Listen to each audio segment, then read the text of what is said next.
La montée inquiétante des eaux du fleuve Chari et Logone a fini par laisser des sinistrés sur son passage.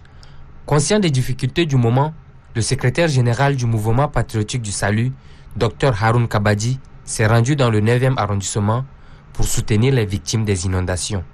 Cette aide est constituée de sacs de riz, de sucre, de litres d'huile, de cartons de savon, ainsi que d'autres produits de première nécessité. Ce sont des populations qui n'ont plus leur maison. C'est pour ça que nous sommes arrivés ici, pour apporter notre contribution et soulager ces populations avec tous les efforts que le gouvernement est en train de faire et tout le système des Nations Unies. Je pense que la contribution de chaque Tchadien est absolument nécessaire pour que nous puissions faire face à cette situation que nous voyons ici. Ce geste du mouvement patriotique du salut est apprécié par les bénéficiaires. Ils espèrent que d'autres partis politiques et organisations en feront autant. En bref et en image, le Parti du peuple pour le changement démocratique assiste les victimes des inondations dans le 9e arrondissement.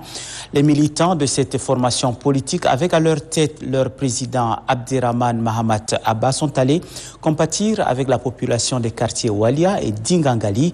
L'assistance du PPCD est en nature. Il s'agit des sacs vides pour leur permettre de construire des barrages, un geste salué par le chef de carré numéro 6 de Walia, barrière au nom de tous les habitants de ce quartier. Suite aux inondations dans le 9e arrondissement de la ville de N'Djamena causant des dégâts tels que l'effondrement d'innombrables maisons, la plateforme de 212 associations pour la paix et la cohabitation pacifique vole au secours des sinistrés, et ce, en mettant à leur disposition des bains de sable pour le coordonnateur de cette association. Cet appui intervient au moment où les victimes en ont vraiment besoin. Il appelle par ailleurs le pouvoir public à venir en aide à ces personnes. Les bénéficiaires, par la voix du chef de carré, ont exprimé leur reconnaissance à la plateforme des 212 associations pour la paix et la cohabitation pacifique pour ce soutien.